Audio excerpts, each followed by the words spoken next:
Uh, Hello, students. Welcome to the lecture.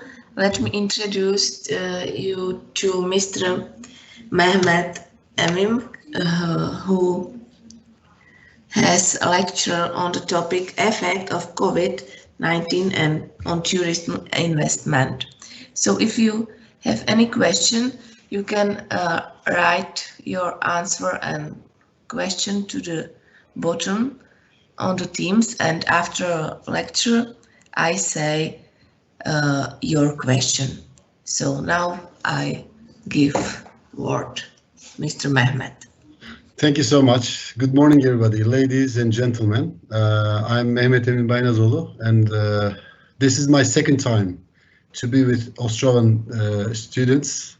Last year, I have been attending your International Week, and unfortunately, while we are having this current situation of COVID-19, we don't have a chance to be face-to-face with you. Now we are going to be online lecture, and I'm trying to share my uh, lecture, which is related to effects of COVID-19 on tourism investments. Okay, now I'm starting my course. Okay, uh, good morning again, and I'm sorry for the technical problem we were having for the last 5 minutes. And I'm saying hello from Istanbul.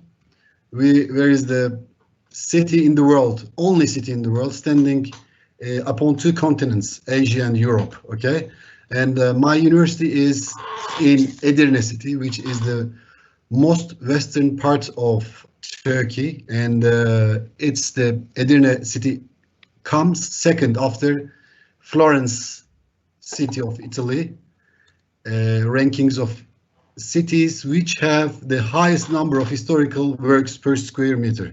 So let me just show you if we have enough. Okay, just 2 minutes for Trakya University promotion video. And then start our lecture.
Okay, so we are going to talk about the effects of COVID-19 on tourism sector and tourism investments, not only in European continent, but in the world. But we are going to focus on Czech Republic, European Union, and so the effects of this disease on generally in the world. Okay, so pandemic. So we used to hear this word many times since the beginning of 2020. So this is, I think this is a catastrophe for millions of people all around the world, not millions, but billions of people, because many things happened just after this pandemic. But this is not the first pandemic. Most probably, it's not going to be the last one. But the effects of this pandemic is one of the worst in the whole human history. So this is why we are going to focus this effects today. So the name of the diseases caused by different viruses or bacteria called have different names, just like endemic, epidemic, pandemic. So this is just because of the locality or because of its region or geographical features. That's why this is the pandemic, which is affect all world in general. Okay, so as you all know, as we all know, COVID-19 is a new type of this disease, coronavirus disease, and which is a respiratory disease. And the first COVID-19 case, as far as we know until now, initially emerged during the last quarter of 2019 in Wuhan city, which is the capital city of Hubei province in China. And while I was making this research before this presentation, I came up with different very interesting writings and different types of books, chapters, and columnists. One of them is Thomas Friedman. This guy is a columnist in New York Times, and he said that this new type of coronavirus has very high rates of morbidity and mortality rates. He doesn't say it. It's the fact. It's an actual fact. And this virus caused a catastrophe. But he said is what he said is this virus caused a catastrophe both on public health and economies all around the world. And next generation will be thinking of BC and AC, just like before coronavirus and after coronavirus, which is a very interesting fact that Thomas Friedman told us. It's really a deadly virus, as we all know. That's why many countries started to implement curfew or movement control orders in order to prevent dissemination of this disease. During the lockdown periods, people in these countries couldn't be able to travel even domestically, even to the local markets or somewhere else with some kind of restrictions. We can go only to go to the markets, to bazaars or something like this. Otherwise, we couldn't do anything else. So in order to alleviate the impacts of the virus on the economies, many governments in different parts of the world, everywhere, started to take some precautions accordingly. Therefore, many governments in different parts of the world declared economic support packages for their employees, small and medium enterprises and large companies operating in different industries, including tourism. Tourism is really important because of its vulnerability. It's really a vulnerable sector in the world. While there is a virus, different types of terrorist attacks or economic crisis or some different types of things directly affects touristic activities. So we can say that tourism can be considered as one of the main contributors of the global economies, and it's also support many different sectors. So it's a really crucial source of different businesses. So we can say that it's a really interesting fact. I'm sure some of you do know about it. Travel and tourism creates 1 in 10, which is unbelievable. 10% of the world's jobs.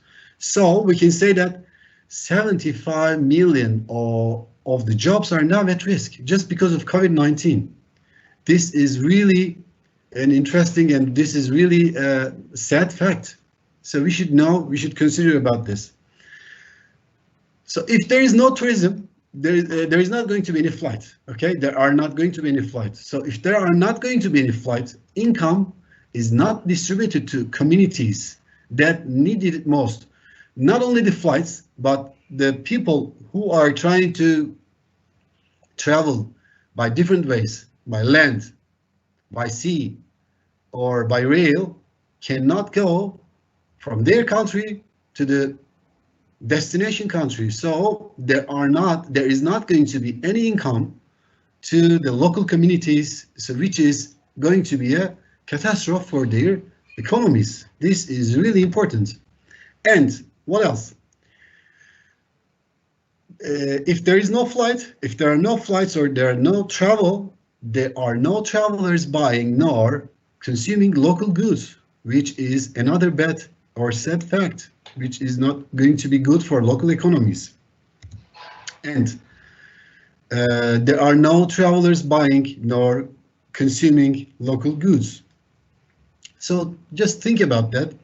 Some people do have just less than $200 or $150 per month income just because of tourism revenues, and they're not going to have it if there is no travel, if there is no tourism in different parts of the world.